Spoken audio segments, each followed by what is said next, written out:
Hello, my name is Ghost, and I am your host for the next short while, and damn it, I'm your host with the most. I mean, look at all I got to offer. Anyway, Found is a 2012 film directed by Scott Shermer, and it's kind of one of those disturbing movie iceberg type movies, because it's known for going pretty hard, and, considering the, character it follows, that's certainly shocking. Found is a movie about serial killing. Oh man, a horror movie about serial killing, that's fucking new territory for me, huh? Let me ask you, dear viewer, something quite interesting. What if evil lurked in the room right next to you? What if someone was killed and dismembered and is being kept in the room just next to where you're sitting right now watching this? Or maybe you're in a hallway or something, and there's no rooms next to you. That would be a bummer. Maybe you're outside. I don't know. Sorry, I guess I shouldn't have assumed anything, but let's pretend like you're in your bedroom for the sake of this point. What if evil was in the room next to you? Well, that's exactly what's going on in Found. In Found, we follow Marty, and, he's just a nice little kid. Yeah, pretty much immediately we see him pick up a decapitated head of one of his brother's more recent kills, but it's not too weird. It's just Marty being Marty, he's a good kid at heart. Steve is Marty's older brother, and he kills people, most commonly black women. And Marty, generally speaking, doesn't seem too concerned about this. He just kind of calmly narrates as he's explaining some backstory about how he's known about his brother's killing, how he first discovered a decapitated head at the bowling alley in a bowling bag when he tried borrowing his brother's bowling ball because he couldn't get his own. The movie definitely goes interesting places from then on out. So Marty and his buddy, they make comics together, and they're just real besties. But unfortunately, Marty gets bullied for being a nerd. Oh man, look at this loser. What an absolute peanut butter allergy. Oh yeah, I'm pretty sure at this point, Steve also killed Marty's bully. I kind of grazed over that part. So, when he's hanging out with his buddy, and they're watching some good old horror movies, Headless being the most notable one, taken from his brother's room, and you can actually watch the full movie, Headless, as a separate film. Well, after watching some horror movies with his dear comic-creating buddy, his buddy basically is like, man, you're just a quivering pussy loser, and you should, get a fucking backbone, and it's really hard being friends with you, Marty, because you're, not cool, man. And now I get picked on. Do you know what that's like, man? I don't want to get picked on. So anyway, Marty decides, you know what, I need to show him who's really boss. And just shows him the fucking decapitated head. Cool. Anyway, next day, Steve's a little bit pissed considering that the decapitated head was very much not in his bedroom. So, after Marty acts like a little asshole because he's nervous about Steve knowing when he's at the movies with his father. God, what a self-centered prick.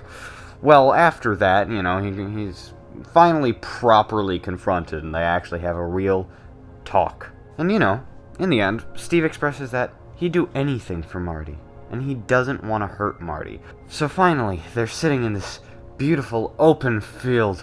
Oh, some nice fresh air and all that. And Marty's like, I understand, Steve, I'm not going to tell anybody, man. But why do you do it? To which Steve replies,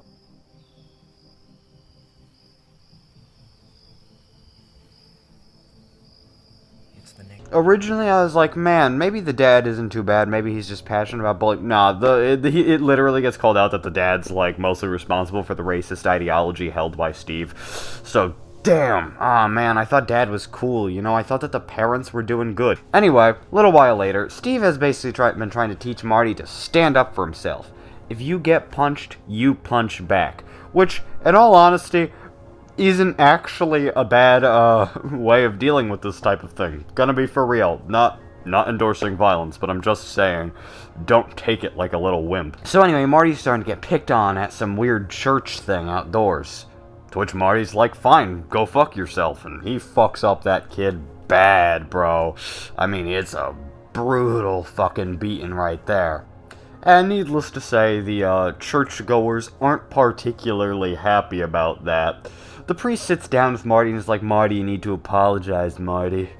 Marty, my boy, you need to apologize. Marty does not want to apologize, considering that Marty is in the right and has no need to apologize. Anyway, so Marty is like, sorry, man, but also I hope you go to hell. Go fuck yourself, you little pussy bitch, and I'll beat your ass next time you try that shit again. So, you know, pretty, based move. His mom does not like that. So his mom drives him home. And his dad's sitting in the garage, and he's like, you're a fucking idiot. And he's like, you want to know what it feels like to get hit? So his dad just starts beating him. Steve, previously having expressed a great attachment to our boy Marty, does not enjoy this. Yeah, he isn't a big fan of that. So Steve's like, take your hands off of him, or I'll beat your ass. Which his dad's like, oh really, you want to try me? To which Steve wants to try him, and beats his dad's ass. And then he gets kicked out. That's a bit of a bummer. Cut to later that night, and Steve's like, yo, Marty, man, come down here, we gotta talk, Marty. Marty, I need you to be in my room tonight, cause your bed's sturdier. Oh, so Marty's like, hey man, what's that all about, dude? I don't really... Are you gonna kill mom and dad? And Steve's like, I need you to be in my room. Your bed is sturdy. So, yeah, Steve kind of has a bit of a murderous intent with his visit home. He succeeds. Also, he sexually assaults his mom. That was concerning. In the middle of which, I got an ad for erectile dysfunction pills. If you suffer from erectile dysfunction... After the erectile dysfunction ad, which I like to imagine is actually part of the movie and everyone's going to have that experience, our boy Marty, he's tied up, bound, gagged in his room. And, well, Steve's kinda doing some unfortunate things to the parents. You don't see what's happening. You only hear. And honestly, I think that adds to how demented the scene is. Because you don't know how bad it is, but depending on how fucked up your imagination is, it could be fucking crazy. All we know is that by the end of that scene, the parents are very dead. And Steve has a mental breakdown over the fact that he made Marty cry. And for the final moments of the film, Marty's narrating saying, I wonder when they'll find me. I wonder when they'll find mom and dad. Will anyone notice that they're not at work? Will anyone notice that they're not at church? Will anyone notice that I'm not at school? I wonder. I need to, like, keep my mouth closed because otherwise I'll explode, something like that. And then we see this beautiful shot. Stuff like this can really warp a person. And there you go. That's Schirmer's 2012 film, Found. And honestly, I thought it was actually quite interesting.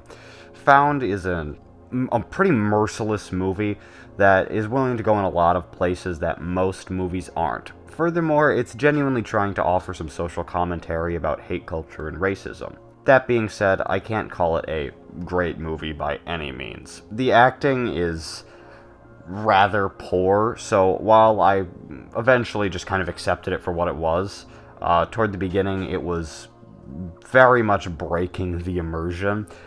Marty is a pretty good actor for being a child, but everyone else's performance could have used a little bit of work. On top of that, the motives for the killings are really, really scattered, from racism to I just want to protect my brother. Like, all this type of stuff is really, it just kind of bounces back and forth, and it's not super good at executing its message that it wants to get across because of it. Though I suppose that in all fairness, it makes it more believable, as generally speaking, I wouldn't say most serial killers have one clear motive. Despite that, this is a movie, and I don't think that it sold me on the realism any more than if you did have one consistent motive. Also, I think that the movie could have just had a few scenes reworked. There are certainly some shots that are a little bit long. But I think that the narration that the character Marty provides is actually all really well written, and I think the story unfolds in a generally speaking satisfying and unique way. It genuinely was a powerful experience, and something that I haven't forgotten about, despite it having been about a week since my first watch. It's a good movie overall, despite its many flaws. And while I can't say it's for everybody, as the territories it dwells in certainly are not pleasant, I'd say that for someone who is looking for a fucked up movie to watch on a Friday night, Found is honestly a pretty good choice. And again, in the chance that you are a fan, I haven't watched it yet, but I will. Headless is the movie watched by the kids in the film, one of them at least. And it's also a fully existing movie that you're perfectly welcome to check out. Hey, you ever want to see a decapitated head get fucked? Well, there you go. So yeah, Found is an interesting piece of cinema, and something that I feel like hardcore horror fans should check out at some point. You can watch it on Tubi. Tubi's free, and yeah, that's about it. I hope you enjoyed the video. It's been a little while since I've just honed in on a singular movie, but I thought that there was enough substance in Found that I was able to execute something interesting for you all. I hope you enjoyed the video. Thank you if you made it this far, and I'll be seeing you. My heart goes out to all of you. Don't be racist. I am a building and I've got news for you. Hey, there's Steve, and blacks and whites are